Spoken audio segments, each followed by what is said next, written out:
Oh! Oh! Oh! Oh! Oh! Oh! Bon. Alors, on va essayer de ne pas être trop ennuyé dans le chapitre 3. Donc il faut que l'intrigue puisse se développer. Est-ce que c'est un chapitre où l'on répond aux questions ? Pourquoi est-ce qu'il est expulsé ? Ou un chapitre où d'autres questions se greffent aux autres ? Oh! C'est fini ce bruit? Ah oui, c'est vrai. Notre héros était dans les escaliers. Donc il avait claqué la porte de chez lui et il avait appelé son meilleur ami pour bénéficier de son aide. Il y en a qui essaient de dormir. Alors soit vous rentrez chez vous voilà, soit vous sortez.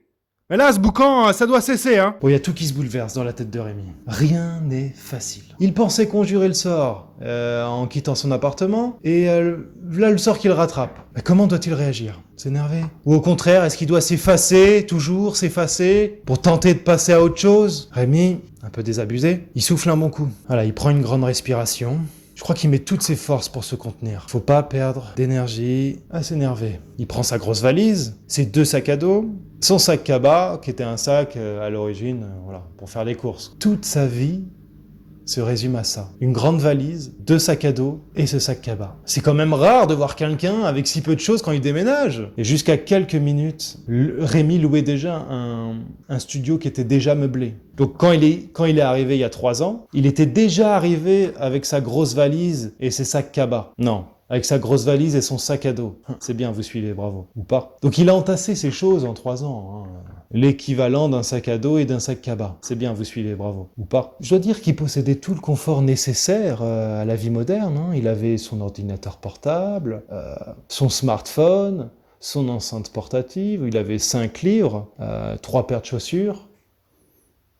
Parfait pour Rémi. Le grand luxe. Mais vous le faites exprès de faire autant de bruit, là? Rémi, qui porte maladroitement sa valise et ses sacs, dû au poids notamment, et pour éviter de buter sur les marches, cogne et racle tous les coins sur le mur. Mais sans le faire exprès. Mais ça, c'est pas valable aux yeux de son voisin.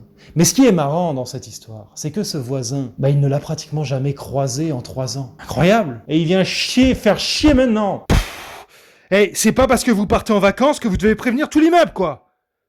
Hein, moins de bruit! Moins de bruit! Oh, ta gueule! Ta gueule! C'est bon, je sors! Vous voyez bien, je suis en train de sortir, là! Voilà, vous parlez sans savoir, franchement! Non, mais le mieux, c'est que vous vous taisez, quoi! Rémi n'a pas pu tenir sa frustration. Ça a explosé. Et puis dans la tête de Rémi, se battre aurait été un soulagement. Mais non, ça s'est pas passé comme ça. Le voisin, apeuré, a bafouillé... Mais c'est pas une façon de s'exprimer, ça. Faites gaffe, hein. Faites gaffe, ouais. Peut-être une mention sur la police. Police.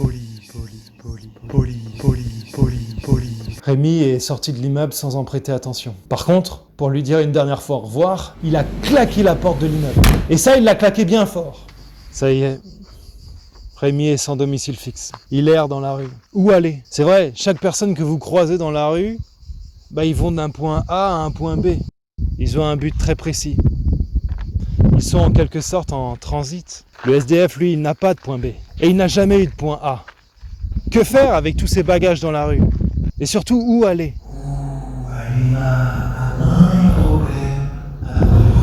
Il marche.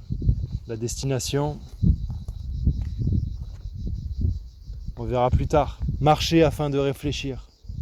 Ventiler le cerveau. Ses pensées s'entrechoquent. Mais comment je suis en arrivé là, quoi? 6 mois de loyer impayé, mais je l'ai pas fait exprès. Je suis pas un escroc, non? Si j'avais l'argent là, tout de suite là sur mon compte, je le jure que je rembourserais mon propriétaire. Puis même s'il est pas très sympa. Voilà, je sentais que... Bon, il voulait pas faire copain-copain avec moi, bon c'est... Je comprends, je suis une ligne sur son relevé de compte, point barre. Point barre. Quand soudain, dans sa poche, ça vibre.